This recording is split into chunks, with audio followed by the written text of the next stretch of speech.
Hey team, thank you so much for taking some time to watch through this video. Even though we're a few months into this 2020 year, I believe that it's a good practice for us to pause for a minute and re-articulate who we are as a worship ministry. And in addition, cast some vision and some ideas as to where I'd like to see us move throughout this year, what I'd like to see us grow into.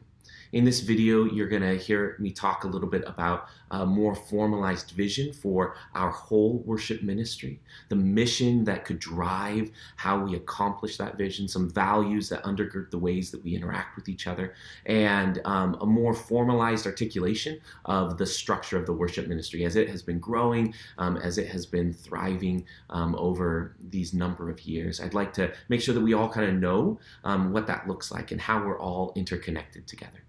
Before I go into that, though, I'd love to take a minute and just express some deep gratitude. It is a rarity to be able to serve with a team like all of you. The ministry, worship ministry here at Quest is unique, and I know that that is a direct result of the people that are a part of it. So even in the midst of all of the activities and ways that we are serving together, I never want it to be lost just how grateful I am, how blessed I've been to be a part of this ministry and in relationship with each and every one of you, and how blessed I know that our Quest community is because of you, because of the many ways in which you all show up. So with that, deep, heartfelt, profound thank you to each of you. Great. With that, let's move into some more formal discussions about our mission, vision, values, and structures, and then we're going to end out with the vision that we're casting for this 2020 season. Pastor Gail does a wonderful job of reminding us that none of us would die for a task, but we would die for something of purpose, for a vision, for something that motivates us, that we can believe in and buy into. Now, we're already buying into what it is that we're about here in the worship ministry at Quest, but I wanted to maybe highlight some key aspects as to what it is that we're striving for, and that looks as such. Our vision for the Quest worship ministry is to be an invitational community. A community of worshipers who embody an intersectional posture throughout our vertical and horizontal expressions of worship. Now, what you can see in there is there's three main points. It's invitational, it's intersectional, and it's in our expressions. Our worship ministry is large, and it's not just the music that happens, but there are many other teams that are at work in how our worship and the culture of worship is created.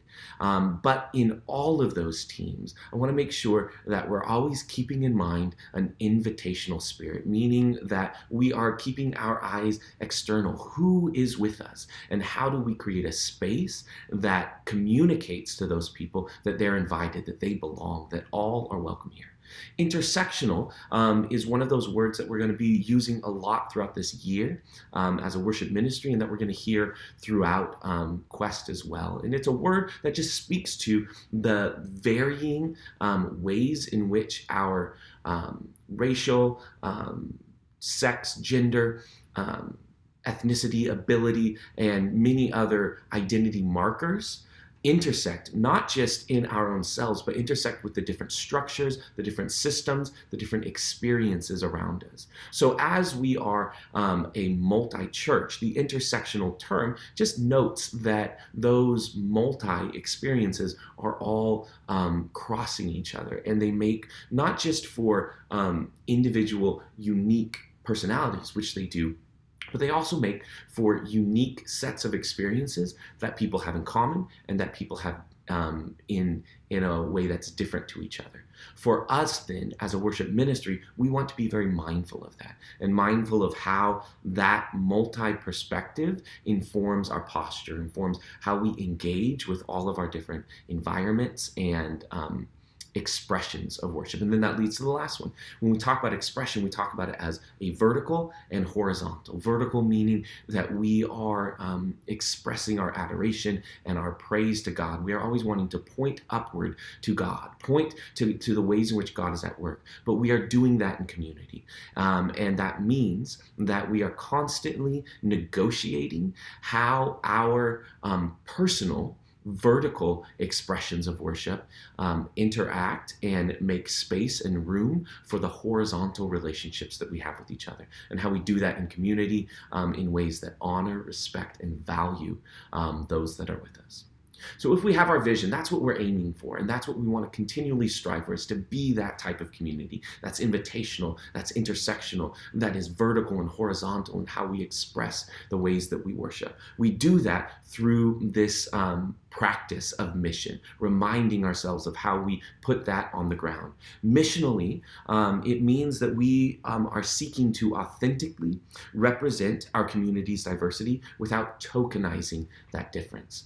We want to pursue excellence. We always want to be striving for the best that we can bring on a personal level, but we want to be mindful and provide space and celebration of the expressions of the people around us. And then lastly, on a missional level, we want to remain open to change.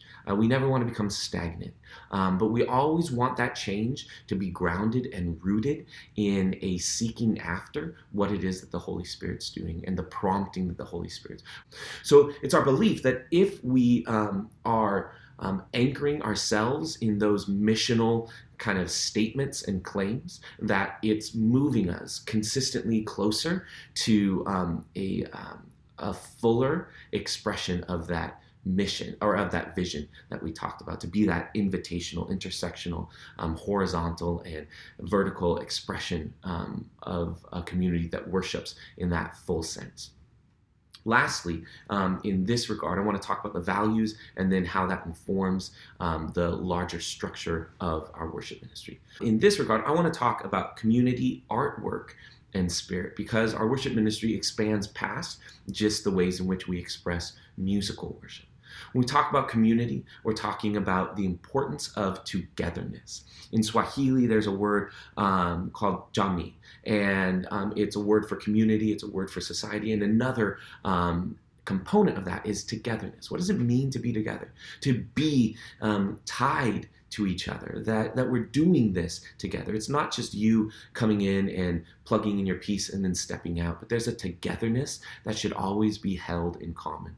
The second value, that idea of artwork, you hear us talk about in the Waymaker song when we sing the Spanish Obrando, and that idea of working as a form of art and as this continual process. Everything that we bring, whether it's on our prayer ministry, whether it's through our music, whether it's through the technical AVL side, the dance ministry, the visual art, all of those are extensions, are ways in which we extend this beautiful creative spirit that God's put inside of us. And so we want to bring our best in that. That word obrando is such a beautiful encapsulation of that it is also God at work in us, but it's us taking an active participation in that as well. And then this last value that we have is this idea of the Spirit. But we believe that the Holy Spirit is active and is at work within us. But we also believe that Spirit's at work building that sort of soul inside of us. In Korean, there's a word jongsin, and it speaks of that idea of soul. It speaks of that idea of spirit. There's also another translation that talks about this idea of the elongated part of a ship, that idea that we are in this movement, and just like a boat that's on the water, there's not always a fixity to how we are moving, but there is still some stability around us. There's that structure that's holding us. That's what the Holy Spirit is doing in our ministry. The Holy Spirit is encapsulating us. It's keeping us afloat, but it doesn't mean that we aren't going to be moving and we aren't going to be shifting with the waves and with the ways in which that fluid water is at work. This then manifests itself through our worship ministry. And for those who don't know, our worship ministry is actually a fairly large umbrella that has a couple of different teams at work. And some of these teams are at work every given Sunday morning, and some of them are at work at differing moments throughout the life of Quest. Our first team is probably the most visible on a Sunday morning, and that's our musical team. The second set of teams are our technical teams. Thirdly, we have our artistic teams. And then our last team is our prayer team. So already you see how full our ministry is, and hopefully you can get a glimpse as to why I'm so grateful for each and every one of you and the ways in which you show up and you're present in and the blessings that you provide for this church and this community. And I know that as we continue to move forward, it's only going to amplify the blessing that our church receives. Lastly, in these last few minutes, I just want to note where we're going to head. In First Chronicles, we hear this story where the Ark of the Covenant that has constantly been moving around is finally being set in place in Jerusalem. It's brought back to Jerusalem, and there's this rejoicing. But there's also this understanding that as the Ark is being set, there should be some structure. There should be some things that are built around that beautiful embodiment and expression of the Spirit of God, of the Holy Spirit. There should be some structure built around it that works to amplify the work that the Spirit's already doing. For this year, in 2020, I'm very mindful of the fact that we have some real settling that's happening in a good way. That we've gone through so much transition over the last couple years that we're in a place now where I believe we can start speaking to what does it mean for us to embody this place that we're in, the ways in which we represent this beautiful move of the Spirit.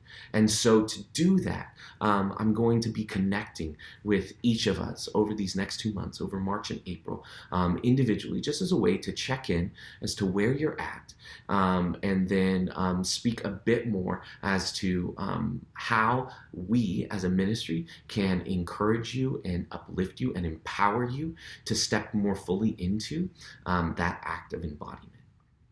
In doing that, I believe that not only will our church be blessed, will this city be blessed, but I believe that we, as a smaller community in this larger community of Quest, as a worship ministry, will be blessed. You'll see in the next couple weeks some ways in which that will practically roll out in terms of some upcoming events and activities that I'm going to invite us into, a couple of initiatives that are both practical, and then a book study that we're going to be launching probably towards the end of March that we'll be doing as a whole worship ministry as a way to build some connection across all of the different teams that are at work.